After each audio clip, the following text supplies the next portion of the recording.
I was just playing through day 42 and expanding the records department, hoping that I could get to the next mission for Hakma, and this popped up. I've never seen this before, so I figured this is new. This is something that we need to see. Angela apparently has finished casting the roles for the upper and middle layer Sephiroth. Is this part of Hakma? I think this is probably part of Hakma's mission. The pre-mission, whatever this is. This isn't the pre-suppression, though. I'm not that far. It's likely that this will not be the last time I do so. I may have to tell them again what I have already instructed countless times. However, you two will be different. Oh, she's not talking to me, or A, or whoever. She's talking to Binna and Hakma. You clearly understand why this facility exists and what your missions are. I expect that you will not exhaust me as the ones above do. Just keep this in mind. I will not come down here to the lower layer unless the circumstances require me to. That does not mean I will simply watch and do nothing, though. But I will not interfere for the most part. I hope we never have to face each other from now on. Face each other? How so? It would only lead to the both of us suffering. Hakma, what did I just see? I know this was a flashback for when you started here, but what was that about?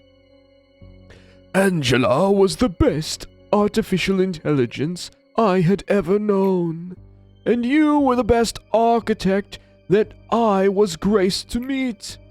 Back then, you simply could not let Carmen go. You were so desperate to keep Carmen on your side that you locked her in a cryostasis pod in an attempt to preserve her body, at the very least. But during all this, you were perfectly aware that Carmen's body had become nothing but a shell. Our faces were full of grief, yet we still ransacked her body and dismembered her core. In fact, I was rather relieved when you began to create Angela.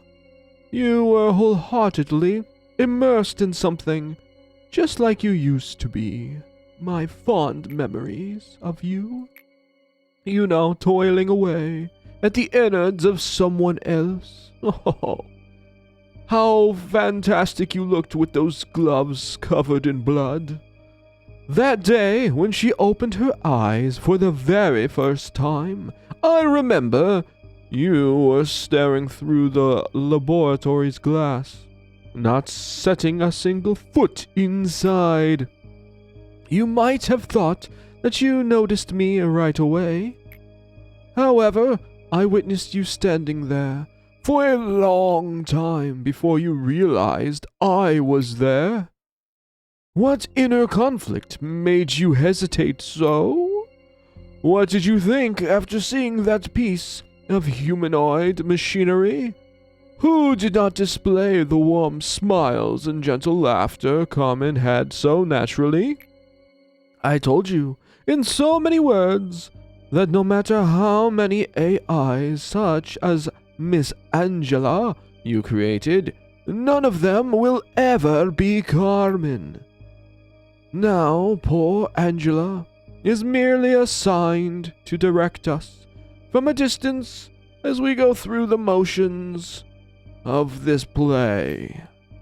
If there is one thing I may have mistaken myself over, it is that I had thought you overcame everything. The truth is that you never have. I guess not. Clear the day with 10 or more employees whose justice is 100 or higher. I'm almost positive that I have that. Almost. 10 is a lot. Justice is hard to get. If I don't currently have it, I'm darn close. Either way, though, expanding out Hakma's department, the record department. That way, when I finish this level, I can get the pre-suppression, and then I can move well, I can move on, I hope. We'll see. We'll see what I can do. Okay, let's do some lore. Now, I definitely want to do some lore about some of the, like, harder-hitting, heavy-duty ones.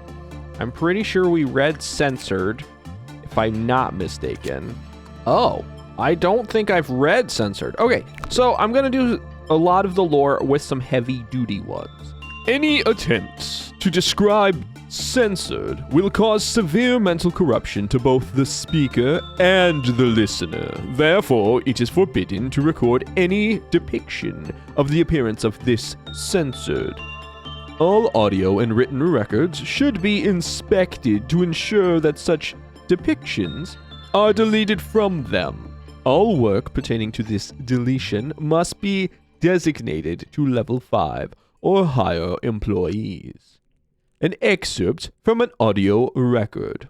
Randy states, It's a shame that we have to send such a capable employee like you to its containment unit. Do you have any last words before proceeding? Of course, when I say last words, it's just a precautionary thing, you know. Censored states, it can't be helped.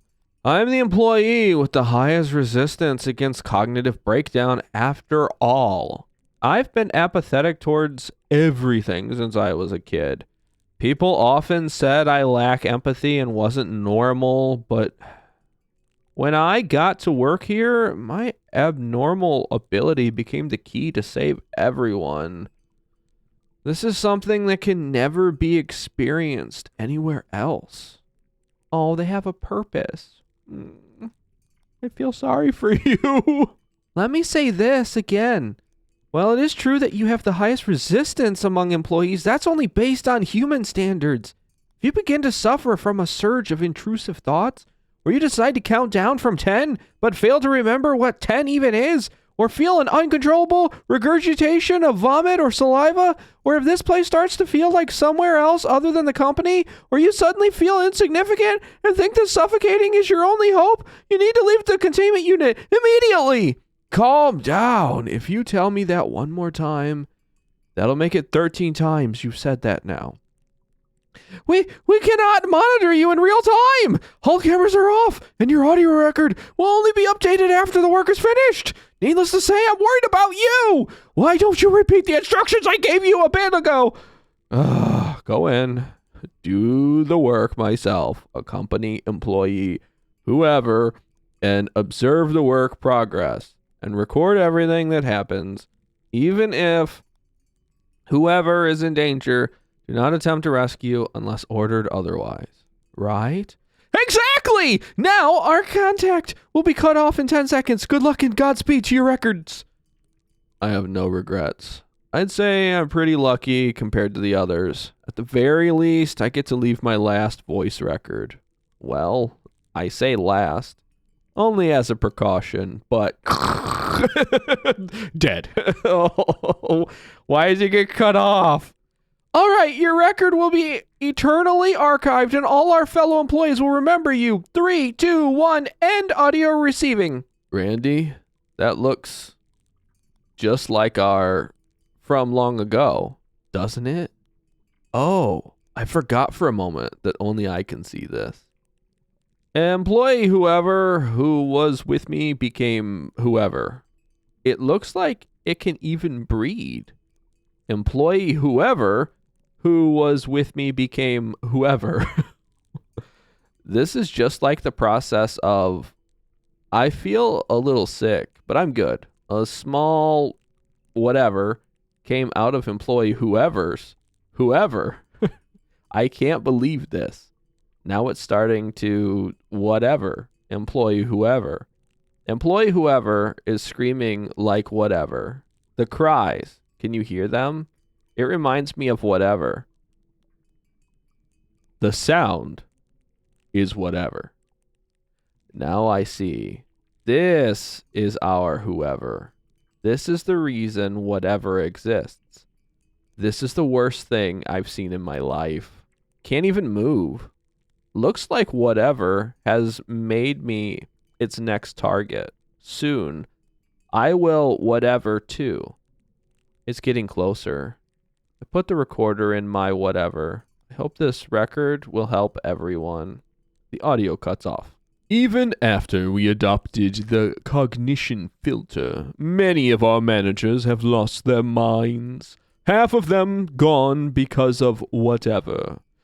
Even if we raise the cognition filter to its maximum setting, at the risk of having our employees and other abnormalities being perceived as extremely simple objects, the manager will still be driven insane as soon as this abnormality comes into sight. We can't make our manager blind just because of one abnormality. We're stuck in a dilemma.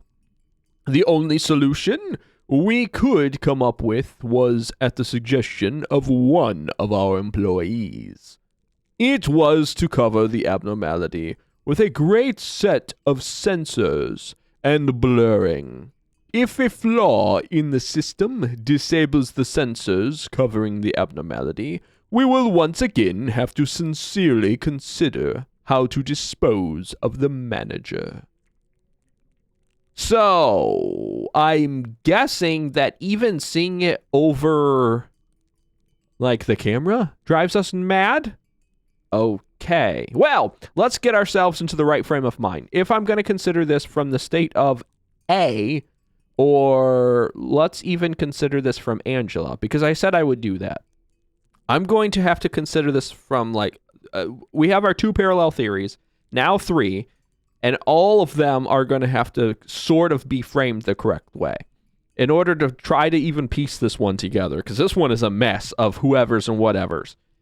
I'm guessing that this is our subconscious thoughts. This is the thing that we have feared our entire life from the moment that we had our mental breakdown.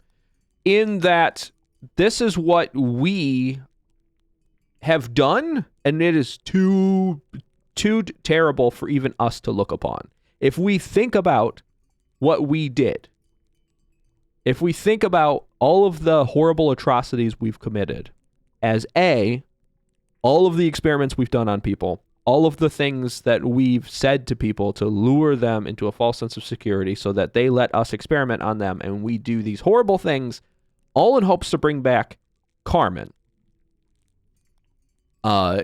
I don't think this is kind of like, you know how you suppress memories? I think this is like a suppressed memory, that when you take a look at it, you peer through the crack in the curtain, it drives them absolutely crazy. Now, it's driving other managers crazy, but I believe that is just to suggest that it will drive anyone crazy because of how terrible this is.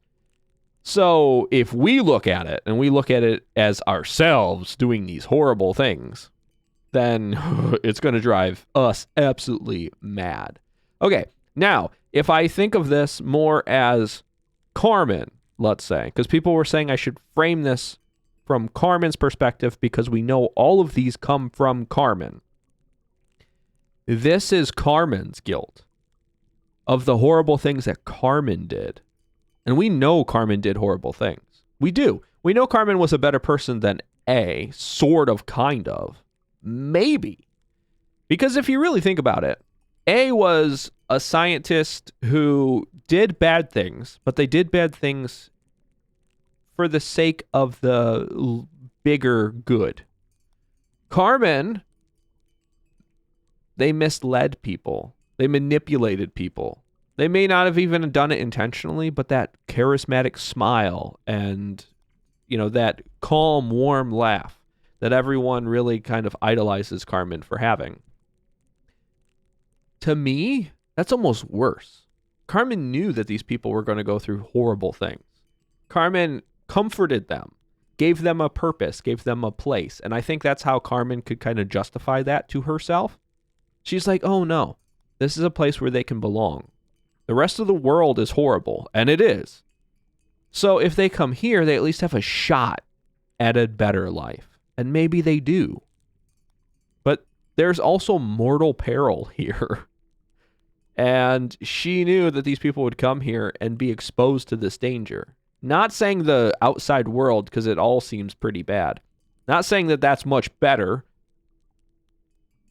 But I could see where the guilt would get to Carmen eventually. It would get to me eventually. I would feel so horrible if I'm constantly bringing these people in, and it's like a revolving door. Because I bring them in, they die. I bring them in, they die. I bring them in, they die. Like, what am I doing? Obviously, I'm just luring these people to their death. Why do I keep doing this? And in the end, I think Carmen realized they were doing it for the sake of their research, for the sake of their own pride, for the sake of very selfish reasons, and they couldn't take that anymore. And this is what this represents. This is the horrific things that Carmen or A or X or whoever can't look at anymore. So it's hidden away. And it makes sense that this one in particular would spread, because the madness would spread. So I like that abnormality a lot. It's so representative of suppressed feelings and horrific things that they did and they feel ashamed of. There's been quite a few of them that are kind of like that, but that one in particular kind of feels particularly dark and very reminiscent of that. Let's look at Dreaming Current, because just based on the name, I feel like this might be the dreams that either Carmen or A has. And this one's kind of short anyway, so this is good. Just keep showing him the book. Oh, and it has to be a page with pictures, since he probably cannot read. When the experiment seems to drag on, try to draw his attention, like mimicking sounds. I don't need to explain every detail, right? Yes, I know, it's unfortunate, pitiful and sad even. I do feel human emotions. Thank you very much. However, he ultimately survived thanks to this place. I hope he continues to live. In any shape or form, if you're thinking the same thing, it'd be better off if you dropped that guilt right now. Tell the kid today's treat is going to be grape-flavored candy. It is his favorite. An excerpt from an encyclopedia. Contrary to popular belief, most sharks are small in size. There are only a handful of species that cause harm to humans. After all is said and done, the biggest appeal of sharks is their strong jaws and teeth. A shark's jaw can apply an intense amount of force, around 20 times that of an adult human. Besides, their vision and olfactory sense are extremely well developed, allowing them to locate their targets easily. This is why sharks could reign as the ocean's greatest predators until today. The parents had long deserted the child. They said the old infection would kill the child before 2 years had passed. The researchers were the child's new parents. He learned to coo and to walk. Although unable to talk properly, the child liked the ocean. Instead of visiting the ocean, the child was given candy, which let him see the ocean. Many colorful nights and days passed. The child, who was thought to die within 2 years, managed to live for a long time. As always, he liked sweet candy, followed them, and loved the place as his home. Though the only thing the child could do was run around inside a cramped lab, instead of a grass field under the sun. His steps were shaky, but filled with enthusiasm, excited about what kind of candy he would eat tomorrow. This has some very interesting implications if this one is completely true. So the first thing that I get from this one is it could either be representative of youth. You know, the youth in that there's a lot of ignorance to the world around you. There's a lot of like excitement for things. This could be just representative of the excitement for the experiment. Excitement for this world that they had that was all theirs. And even though, just like the cruel reality of the parents giving up their child in this story, you know, even though A and Carmen knew that if the head found out, which they eventually did, if they found out, there would be heck to pay. And there was. And that's why everything kind of went south really fast. But they were prepared for that. They were prepared to give everything, and they basically did. Most of them did. For everything that happened. And I do recognize that Carmen's guilt kind of happened after, I believe, after everything that transpired. So I think part of Carmen's guilt was this idea that she survived the head attacking. So after that moment, she decided enough is enough. I could be mistaken. She might have done that before the head showed up. I'm not sure exactly on the timeline just yet, whether, you know, one came before the other. But my guess is she survived along with A and B.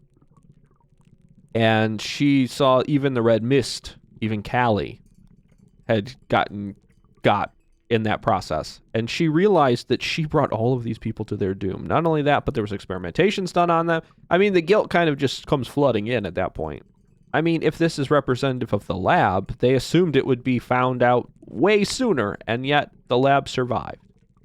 And eventually it changed, and it became a fully fledged adult murder machine instead of a child murder machine. But there could be implications that maybe Carmen or A had a child at one point. Maybe this is representative of that they had a child that they gave up. Now, whether the child had this strange disease and they were going to die soon, or whether or not they decided to leave that child behind for their own safety, because they figure if they don't put their families at risk, then maybe the head will leave them alone. But from what I've seen, that's not how this works. Once you're involved in something, everyone you have ever known gets involved in it. But And this could just be very simple. Like, again, I know that this could all just be real. This could all just be a representation of there was a child, and Carmen and A took on the child, and the child eventually developed into this thing. But this is the story of the child before it became this. I understand that part too. That could just be simple. It might not be that deep. But from what I've always done in past Project Lore builds, I try to see past it. I try to see this as either a way to cope with the horrible things that A had done, or, in this point, Carmen had done, since everything comes from Carmen, or it's looking into the mind of A, like deep into the mind of A. I mean, there's all sorts of different ways that you can process this.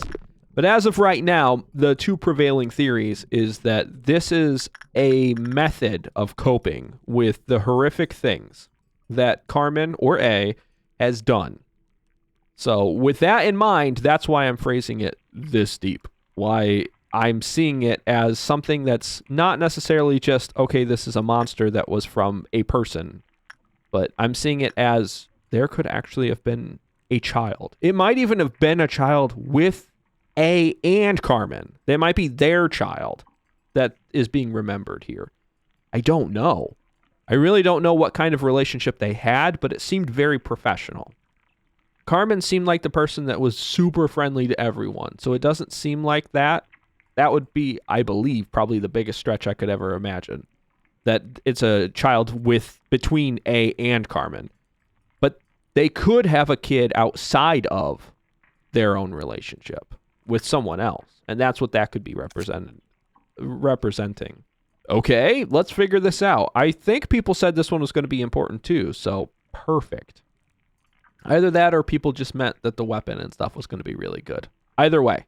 An abnormality whose appearance resembles a human, but cannot and should not be human. It periodically devours employees and wears their shell. Oh, that's what it means when it says shell. They wears their skin. Oh my god. It hasn't censored itself pretty much this entire time, and now all of a sudden, with this one, it does? Husk would be a better representation of this. Husk would give me the right feeling. It eats all of the insides, and then just wears its skin. Like today's shy look. The skeleton and organs are misplaced during the process, so it takes a bizarre form. The abnormality does have a tongue. However, it has no knowledge of speech, and as such cannot talk. It can only make meaningless sounds. There is no telling what is inside its shell, but its skin continuously wears down. So there is a need to change and maintain the outer layer. It is insensible to pain. It may break its own bones or cut itself up to escape through a small crevasse. Ew. Oh well.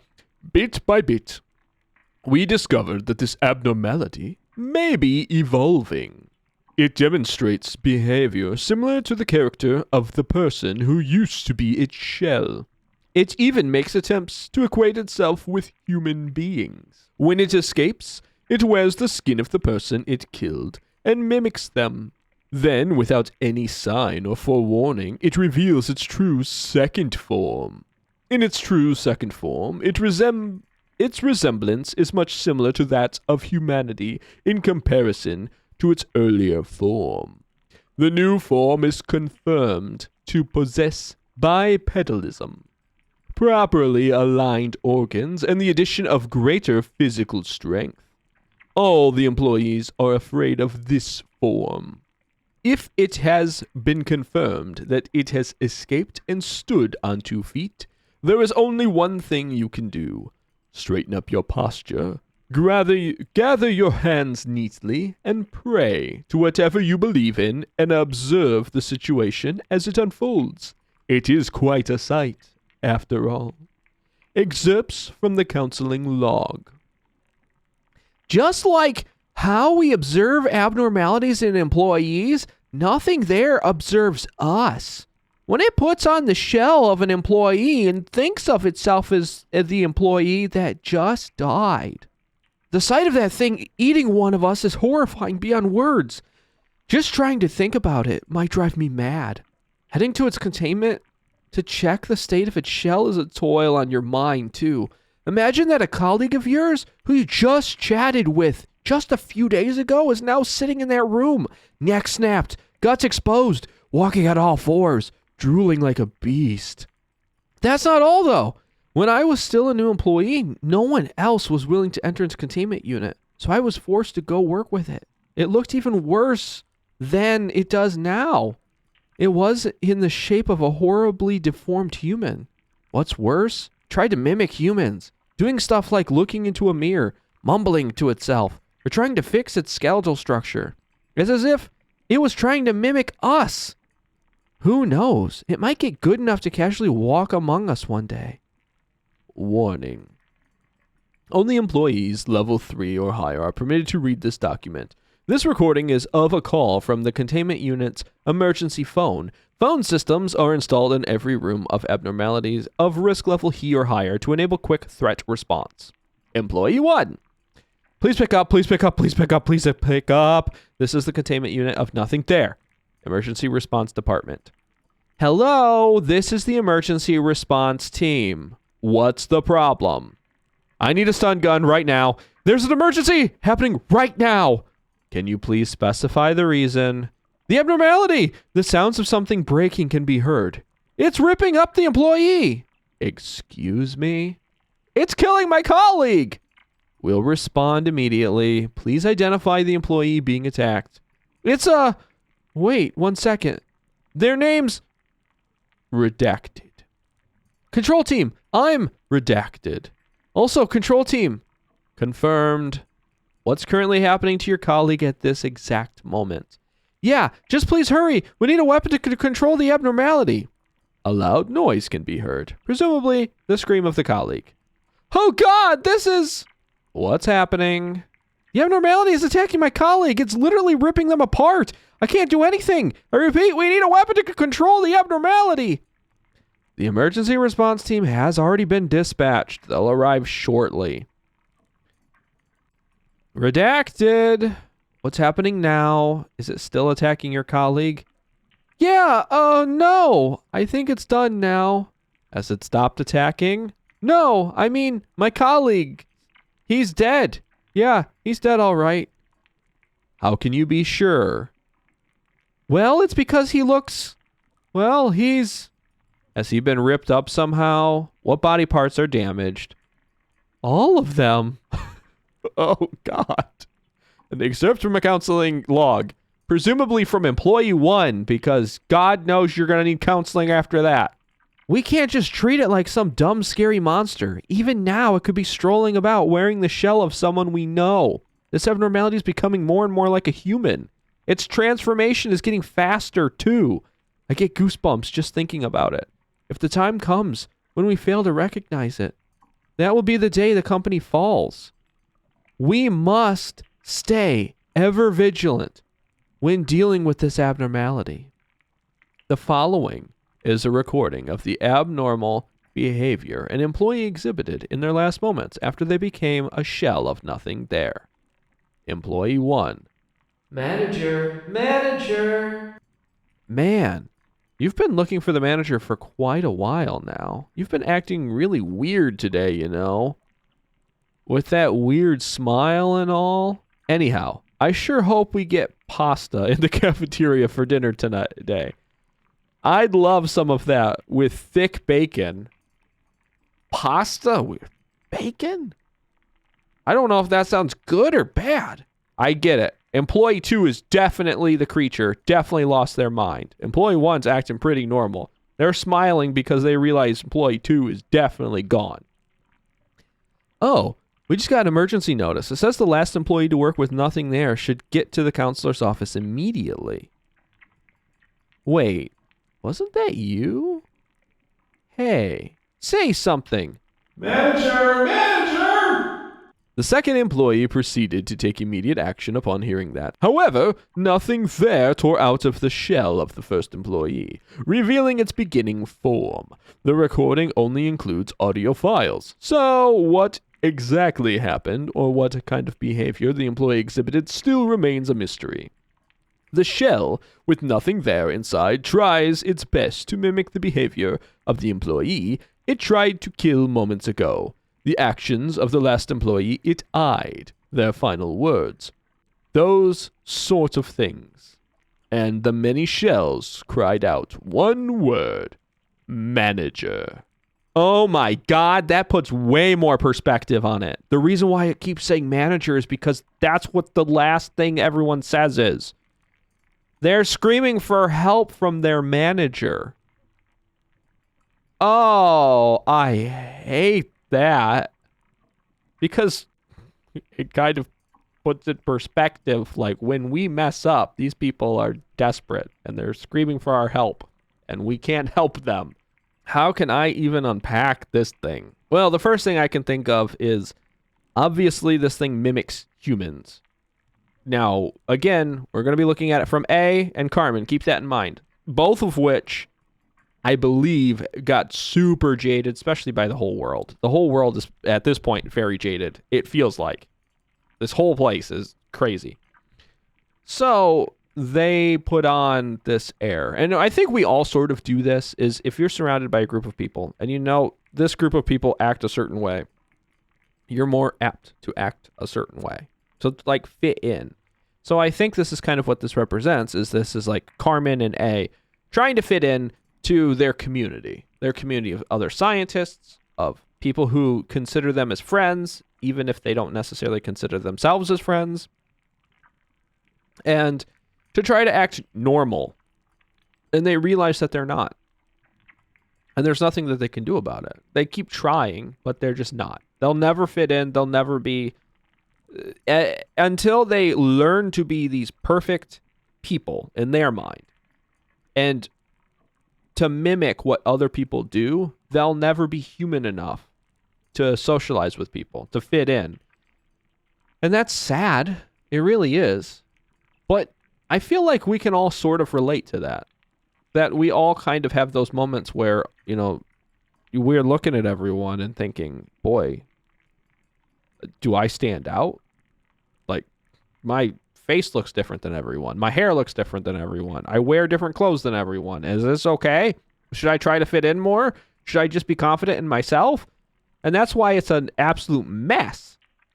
Is because if you look at this thing, it's representative, well, for starters, it sort of has bits and pieces from a bunch of different people, but that's kind of what we become. We become an amalgam of the people around us.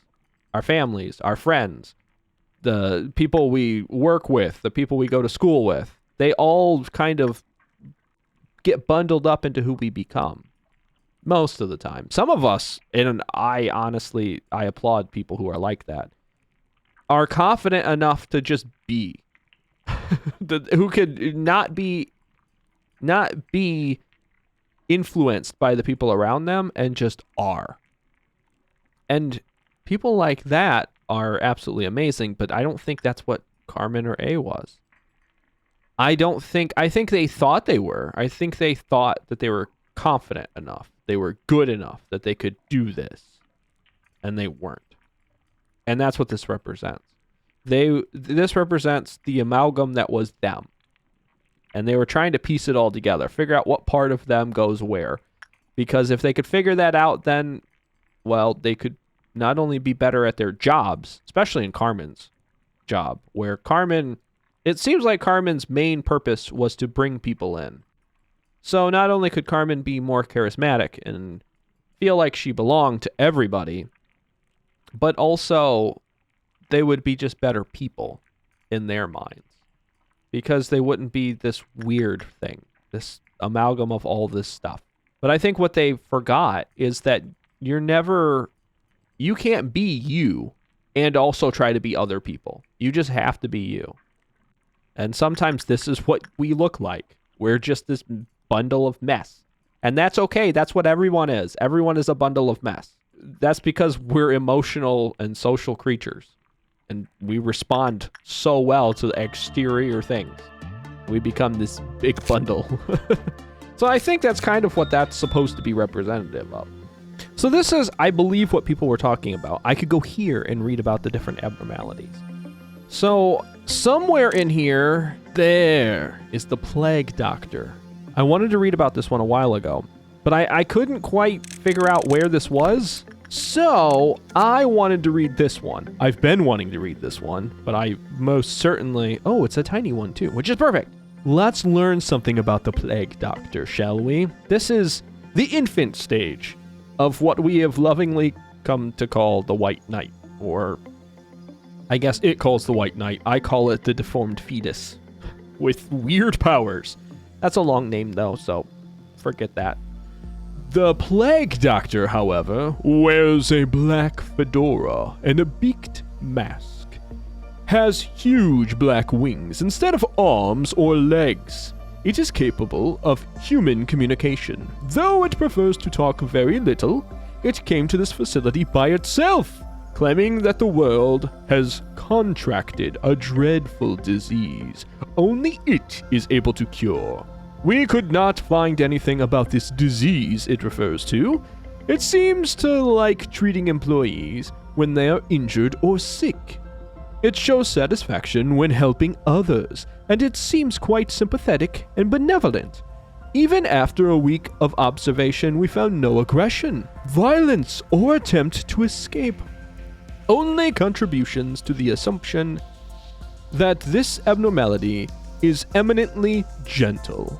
12 of our employees use this word to describe this creature, and good for us. Uh-oh. You done mixed up if there's 12 of them. Employee Alex, who had a serious scar on his forehead from subduing an abnormality, walked into this abnormality's chamber with his scar's recovery incomplete. The abnormality, which normally isn't loquacious, started talking as soon as it saw the employee's scar. The abnormality asked, Why have you not treated that scar? Alex replied. I had no time, so I just gave it a little bit of first aid, that's all. I shall heal you, curing you of all disease and injury you possess. Alex came out of the chamber with his scar completely healed, as well as the cancer he was unaware of, completely gone. My guess, anyway, is that it heals everything. So it can, like, has x-ray vision or something and, like, peers into your body and, like, sees all and heals all. That seems good. That's so kind. It's so gentle. It's so nice. And it's hiding one of the most dangerous and horrific things that I've ever witnessed. And I'm going to get it again, I hope. I want the Plague Doctor. If I can get the Plague Doctor, I want 12 super agents. Now, the last one I kind of want to take a look at for this one is the Silent Orchestra. An abnormality that loves art and tries to get the entire company to listen to its music. An excerpt from an encyclopedia. The conductor not only corrects musical errors, but it also responsible for creating the best ensemble and taking command of the music. A conductor's skill can be determined within 5 minutes at the podium. The moment the conductor opens the score, the performers read the conductor's eyes, actions, and aura to see if the person is worthy to lead them. Without the understanding and harmony between them, the macroscopic significance contained in the score cannot be expressed. Therefore, an outstanding degree of influence, leadership, eloquence are essential qualities for a conductor to have. The first movement, calm and slow, the conductor begins to direct the apocalypse. Movements 2 through 4, cheerful and fast, employees start to forget everything and show fervent adoration towards the symphony. The emotion soon turns into internal insanity, driving them to attack anyone near them. The orchestra gives impetus to the music, bringing the entire department to its demise. When all the performers have gathered, the music that no one can hear, but everyone can listen to, begins. The finale. The music shall perforate your entire being. Oh. Well, now, for starters, does that mean the music that we hear when this is going is not actually there? It's just like being psychologically pumped into our minds. It could also be the filter, too. You know, we have that brain microwave filter. So maybe part of the reason why we hear some music is the filter blocking whatever weird psychotic, like, brain waves it's shooting at people. Maybe it's blocking it from getting to us. I don't know exactly. But regardless of that, this is definitely representative of, well, I mean, A and Carmen as good leaders. Obviously, A as their leader in research. Look at B, or look at Hakma, how much they adore A, and how much they know A was an absolute genius when it comes to research and things like that, and their sheer confidence and aura that they have. People just followed A because they knew A knew what they were doing. And people followed Carmen because Karma was super charismatic. They were both excellent at what they did. They just lived in different realms of the same research. That's all. So this is definitely representative of that. That one's easy to figure out. Thank God there's finally an easy one.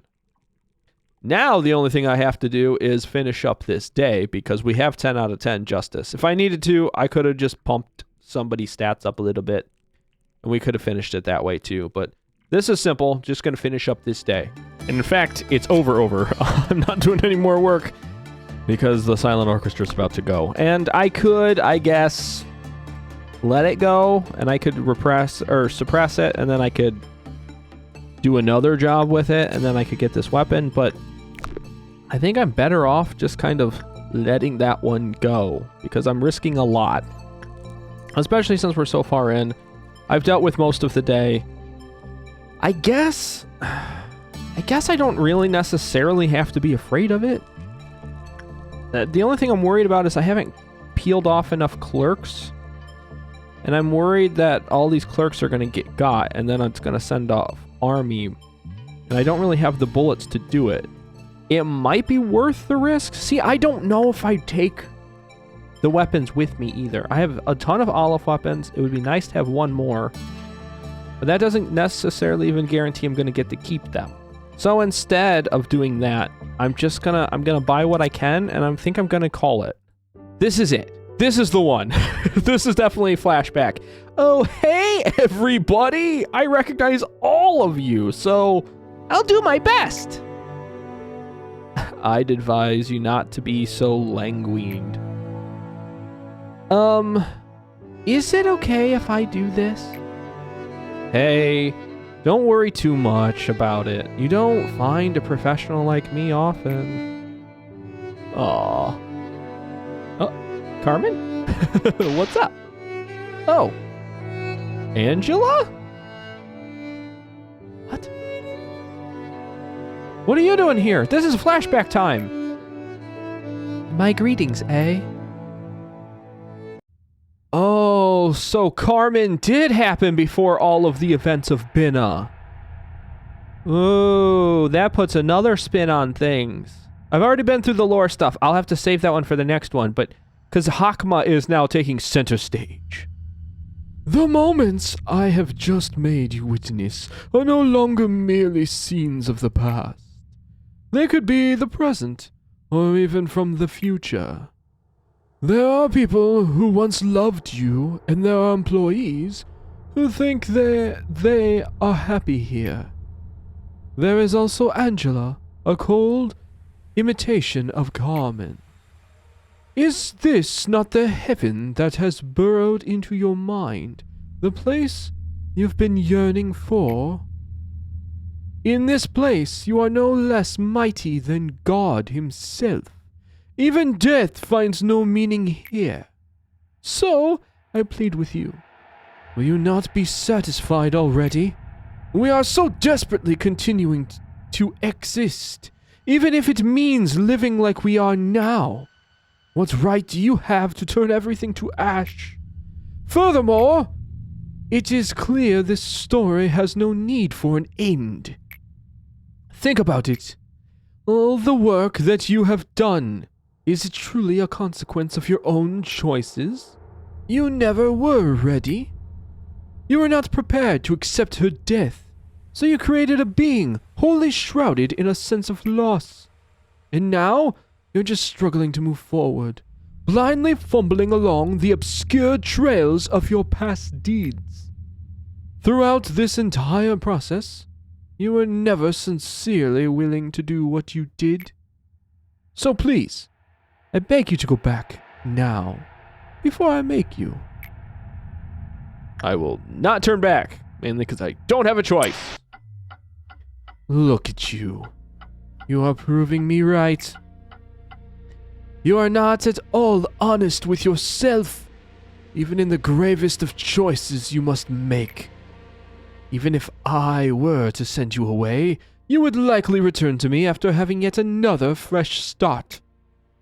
It is an uncontrollable law of this place we must follow. This whole facility has become one giant ever-running clockwork. The clock never stops ticking. It never rests. It never rushes. It is not set to follow any specific person. It simply walks forever, maintaining the same pace as it always has. And now, it is time for you to leave. I won't leave. You are a lost traveler without a compass or a map. It is natural to feel fear when one is subject to the whims of the air and sea. However, there is no need for you to fear the counting of the clock anymore. I shall always welcome you. I will always console you. You never were ready. I stand my ground. Oh. Uh-oh. I've heard that sound before. Don't turn loose the white knight. You have not changed your decision in the end. It had seemed that tomorrow would have come, as it always does, but it has not. The hour of silent waiting has long since ended. When I no longer feared the impending night, I chose to love this place. But if you still wish to break this egg at all costs, I shall become its sentinel, and I will reap you. How can this still be considered following her will? This is nothing but a seed of calamity drenched in sin. Oh, by the wings, your mind has been soaked with grief, even more severely than I thought. Please, why can't you just stop now? You and I, we tried our best. With your career and wealth, you'll be able to live the rest of your life in the nest with no problem whatsoever. So please, I urge you, stop here. Stop before you cross the line. Is there another option? Because all of these seem bad. no one remained by my side. With everyone's sacrifice, I came this far and reached the ranks of the wings. But there was nobody left to celebrate the moment with. The silence was the signal to start my task for everyone. We lost something in us. Every single day. We used inhumane methods to extract information from the woman we captured from the head. We passed out plans to AIs that hadn't even been named yet. It ached, no, it wounded the heart of the man who had always been with me. The sound of the waves were so far away, and there was no time left to stay. I lost the last man who stood by me. It was a tragedy, but I didn't hide it. The ones who had left early on likely didn't need me anymore, but I needed them in those final moments. To bring back those who had forsaken the embrace of the earth. To hide and lock away the seed of secret. I was the only one who remained. I wanted to be forgotten like a mirage. And yet... Uh-oh. Well, we know what this is. We're gonna have to suppress Hakma. Well, good. We've unlocked both of them now. But what I don't know is what awaits us when we turn back the hands of the clock and reset ourselves to a day long ago in the next episode. So thank you so much for watching this one, and remember to take care and goodbye!